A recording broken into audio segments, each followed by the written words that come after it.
What's the biggest waste of money? Donating to rich Twitch streamers. I'll probably never understand why people do it. I remember watching one guy drop $60,000 to Ninja. I was making $30K a year at the time. This guy dropped double my salary in one stream. And that $60,000 would have genuinely changed your life. I can see why people would pay for premium subscriptions, but donations just confuse me. It's like giving a random person on the street your money, except that random person already has stacks of $100 notes and a fancy suit and are sitting on a gold throne with hundreds more people throwing their own money at them. I think it was Selena Gomez or someone who was doing a live stream and people started donating to her and she freaked out and shut down the stream. The woman has millions. Why would you possibly donate to her? At least she was self-aware enough to realize how ridiculous this is. Buying cheap shit you have to replace. My dad once told me to not spend excessive money on tools at first. Buy them for dirt cheap. Learn which tools you really need. And when they break, replace with quality ones. Buying pro-grade stuff you don't need is wasted money. On this note, both mattresses and shoes should be your best investments quality-wise. You spend a hell of a lot of time in both and you won't regret it. As Grandma used to say, never cheap out on things that go between you and the ground. Mattress, shoes, tires, and prostitutes. Credit card interest. For most things, if you can't pay it off by the end of the month, you shouldn't be buying it. Do I need to finance this Taco Bell lunch for the next 3 months? Probably not. New tires? Yeah, maybe that. When I first got a credit card, I used it only when I was short on cash, but it ended up me throwing money at stupid things because I knew I had a credit card to fall back on if I needed it. Now I use my card for the points, and I pay it off about every 2 weeks. While I'm still not great at adulting, at least I figured out this part. The $50 scratch-off lottery tickets you can buy in Iowa. There's 51 now. I thought the max was 21s.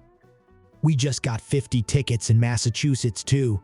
The amount of money people irresponsibly blow on those is disturbing, and the payoff never happens except for that one odd case. My uncle hit 10 mil on him, but he was a dude who would blow almost 100 a week on him, I swear. Then I got to watch how that money disappears pretty quick when your family is coming to you for everything and you cannot say no. Celebrity meet and greets. I have a friend who is not very well off financially and is complaining about money to me once a week, yet she always seems to have money to pay for a celebrity meet and greet at least twice a year. Some of them are only a couple $100s, but some can get really expensive really fast. For what? A picture next to a famous person. They neither know you nor do they care about you. Only a couple $100. I'm sure they can get much worse. But why are people paying that? You're completely right. They don't know you or care about you, so why is a picture worth it? I was recently at an expo that Chuck Norris was at. It cost $40 to walk in the door of the expo, and it would cost $100 more for him to sign something for you. Lines were insane the whole day too. I don't really get it, honestly. NFT artwork. Tank tops are beanie babies for guys who get mad about female Ghostbusters. I'm shamelessly stealing that. NFTs are so worthless. They try to bring in the physical scarcity of things into digital space. Many things tend to be expensive because they are rare, one of a kind. Cigarettes. $13 plus for a pack of Cancer. $20 a pack in Canada. I smoke over a pack a day, usually lighting one every 15-20 minutes when I'm home. It's horrible and disgusting. Today, I only smoke 10 cigarettes as opposed to 30 or so. I feel much better lying in bed tonight than I have every other night in the past year. I'll quit soon. I think I'm getting there. The first year after quitting sucked. Holidays sucked. Get-together sucked.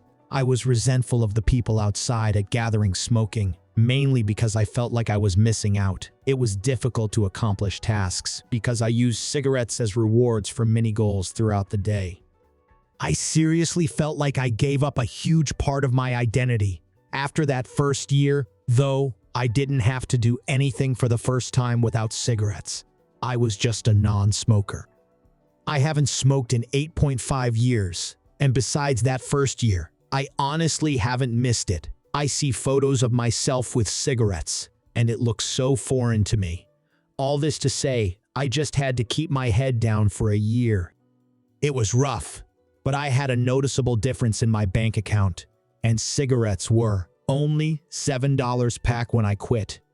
Not saying it's healthier, but I got off a pack-a-day habit with vaping. Now if I could quit the vape, we'd be onto something. They are the worst type of drug. They don't even get you high and just taste terrible too. Buying ridiculously expensive clothes to flex. Clothes are a two-way issue. Good clothes last a long time, and the price is worth it for the comfort on top of that. But some clothes are 100x the price and 1/10 the quality. So there is a fine line here. Price and quality start to diverge at some point though. Can't tell me a $1,000 versus t-shirt is any better quality than a $100 t-shirt from a quality brand. Yeah, a friend of mine was like, why would I pay $50 for a t-shirt when I can get them for $15 while wearing a poorly fitting shirt with holes in it? Good fit and quality fabric have a price. But I'll never wear a $150 t-shirt. No quality is that expensive. It's still a t-shirt.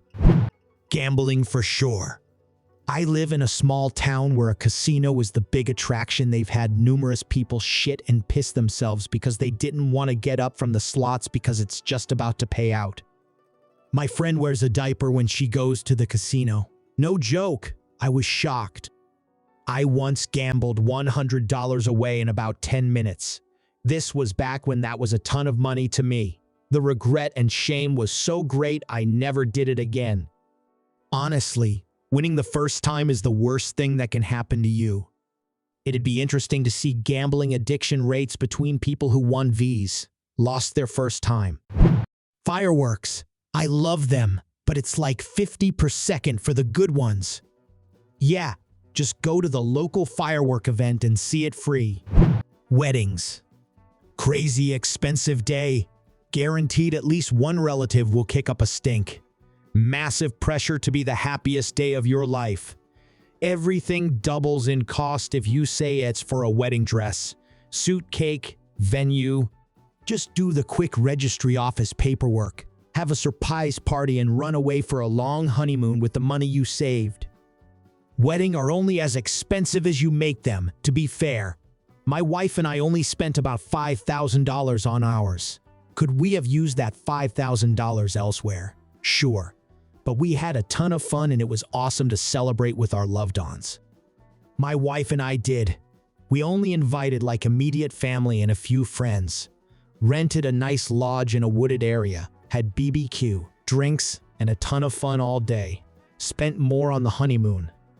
When we were looking at wedding stuff, I couldn't stop laughing at how crazy prices are just because it's a wedding. I think the issue with weddings is people still feel obligated to have the big, expensive wedding, no matter their financial situation. You should never go into debt or put financial strain on yourself because of a wedding, and I hope small, intimate weddings continue to be normalized so people don't put an unnecessary burden on themselves over one day.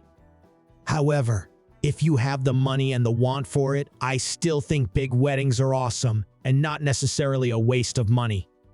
My wedding was expensive, but it was absolutely one of the best days of my life, and my wife and I wouldn't change a single thing. It's been 4 years and I wish I could relive that day again. The key was we stayed within the means of what we could afford, so didn't feel any ill effects of what we spent.